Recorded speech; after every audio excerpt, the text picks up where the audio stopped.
Hello everybody, welcome to any new subscribers. Anyone who's joining us for the first time, a big welcome to you. I'm so glad that you've joined us.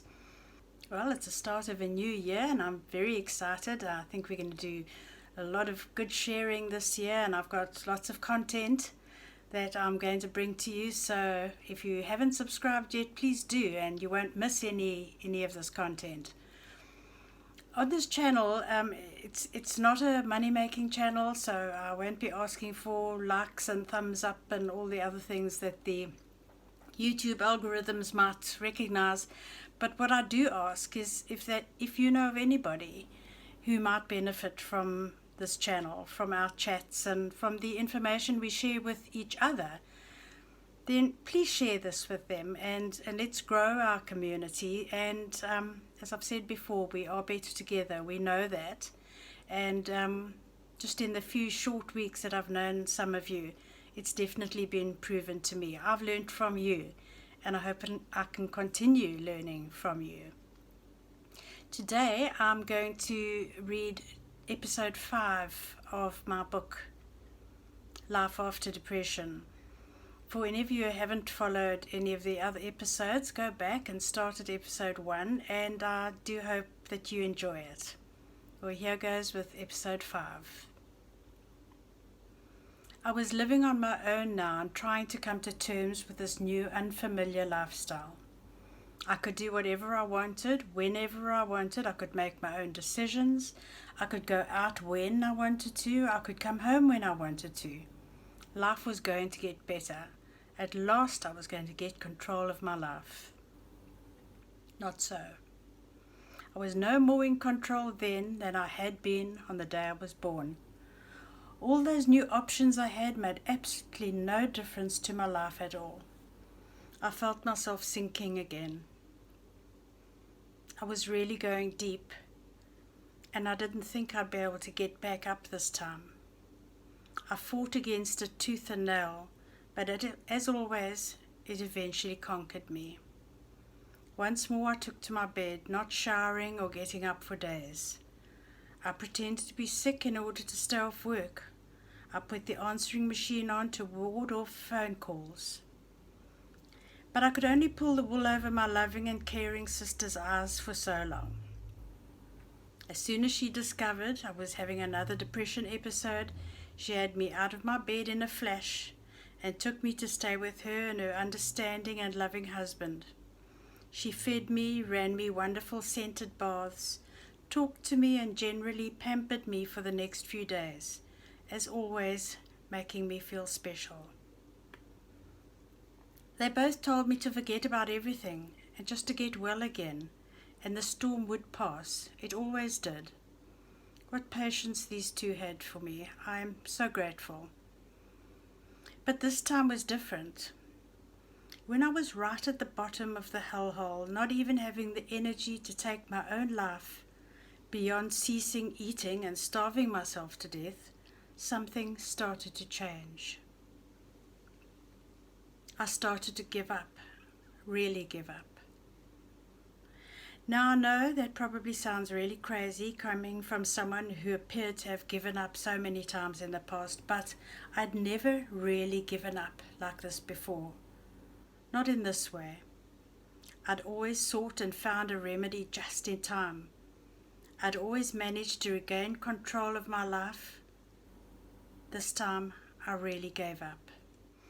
I recall lying in my sister's bed and feeling intense anger and rebelliousness towards God about my life. I was furious with him for allowing this to happen to me again. Didn't I deserve any happiness?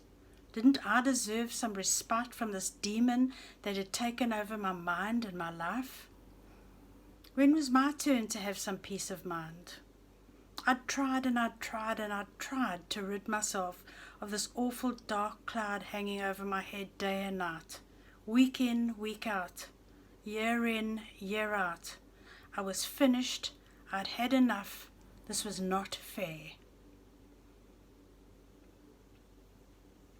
Then something happened that I can't explain. I didn't have a vision. I've heard about people having visions. I would imagine one would see something or someone. I never experienced anything like that. I didn't see anything. It was more a feeling of a presence. Strangely enough, even though I'm quite skeptical about such stories, at the time that it was happening to me, I never questioned it at all. I just seemed to know that at last help was on the way. I still felt extreme anger. Even with this feeling of a presence around me, it was not enough to take my anger away. Nothing could lessen the absolute fury and resentment that I was feeling right in that instant. My anger was directed at everything that made up my life and everything that made me what I am. To put into words what happened is so difficult for me, but I need to in order to share it with you. So I will try my best to relive in words what happened to me. I felt like amidst that anger, bitterness and resentment I was experiencing, I literally took my life in total and threw it down in the corner towards where I felt the presence was. I shouted something like, "I can't do this anymore. I can't deal with this fucking mess another day." Excuse my language, but I'm telling the story as it is. Yes, I swore out loud. "I want no more responsibility for this," I shouted. "I'm done battling through every day. None of this is my fault, and I refuse to feel like this for one more day." Obviously, I can't remember all the exact words I used, but I know I let out all my pent-up feelings of injustice and cruelty I felt at having been inflicted with this monster. I lay back very, very slowly, and I felt a lightness starting to come over me. Something in me said, "Don't think about it anymore. Don't think about tomorrow. It's not your business anymore. You've given it away now. Just leave it alone. Leave it where it is. There's nothing more you can do with it." I lay there, and a peace began to seep through me very slowly, and I began to cry. I cried from the bottom of my being. I cried like I'd never cried before. I wept for all the sadness, all the guilt, all the longing, all the loneliness. I don't know how long I cried for. It felt like a very long time. When I finally finished crying, it felt like a purging had taken place and a cleansing of sorts. The next feeling I experienced was one of relief. I felt relieved that I no longer had to worry about the mess my life was in.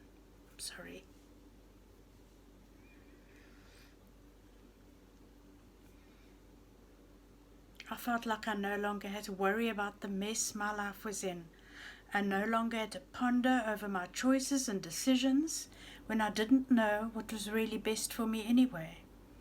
I'd constantly kept my conscious mind so busy trying to make logical sense out of everything. I'd never given my subconscious mind the chance to have any say in my life. And what good it had done me? None whatsoever.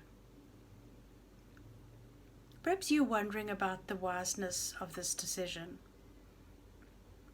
Before that, I would have questioned it as well, but all of a sudden it became clear to me that all of my battling, my analysis, my self-hatred was all for nothing. It had achieved absolutely nothing.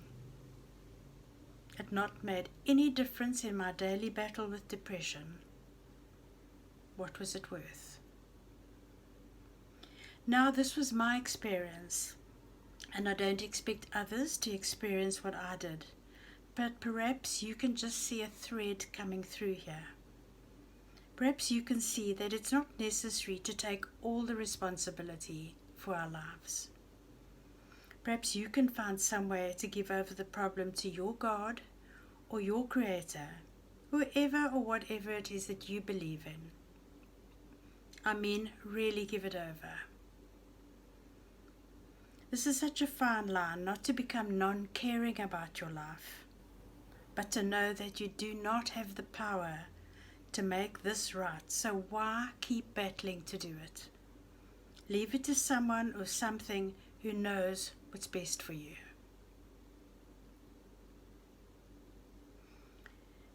This was not easy for me to share out loud. Writing it down was one thing, but saying it out loud just brought it all back, and I apologize for being emotional whilst reading this to you. If I could have known then what I know now, after studying the mind in more detail, I would have known that our subconscious mind has the power and the ability to heal us if we only give it a chance. Just think about it for a moment. When we cut ourselves, our body immediately sets about healing the wound. Why would the same not apply to our minds? Our subconscious minds are specifically designed by our Creator to, apart from many other duties, assist our bodies in the repair of malfunctioning cells. Does it not sound fair that the same principle could apply to our minds? I don't know if this is something that someone could practice. Perhaps it's too soon to know, or if one has to reach a certain level of abandonment in life in order to throw in the towel and start trusting something or someone other than one's own understanding on how things work. I know this might sound like a crazy story, but I promise you I have proof that adopting this new way of life works. I am living proof of it. Nothing, absolutely nothing in life is just a coincidence. Even if by having suffered this way I'm able to understand one other person's desperation at feeling that daily depression and anxiety, and I'm able to help in the smallest way, that'll be enough of a reward for me. Yes, I can't believe I'm saying this. It's a huge statement for me. I've always been totally self-absorbed in my misery, but there has got to be some opportunity in this life experience of mine to do some good and to help someone else. Maybe this is my opportunity to share with you exactly what I've been through. It is possibly not too different from lots of other stories, but it's my story. And that makes it special to me, just as your story is special to you. Maybe you're feeling just like I felt for so many years. Maybe you feel like you're never going to feel normal again. Maybe you're even contemplating suicide. Perhaps you're just too tired to go on. Life doesn't have to be such hard work. Give the job away right now. Really give it away though. Handling the situation like you are isn't working anyway, so you might as well try something else. What have you got to lose? This step does not mean you're losing control of your life, just the very opposite. Sometimes we have to give up control to actually gain control of our lives. This may sound cryptic, but since I have given up control of issues that are too difficult for me to handle, I really feel in control of myself for the very first time in a very, very long time. Tell yourself it's not your job anymore to worry about things you can do nothing about. I dare you to try handing over your problem, even if it's just for a limited period of time. But during that time, promise yourself that you're not going to take the problem back. Every time you start to worry or feel depression coming on, let that be your cue. Let that remind you that you've done everything that you can. So now give the problem away. Live your life. Love your life. Find joy in all things. Take the chance. And don't forget to take your medication every day. What have you got to lose? Well, that is the end of episode 5. I must say it was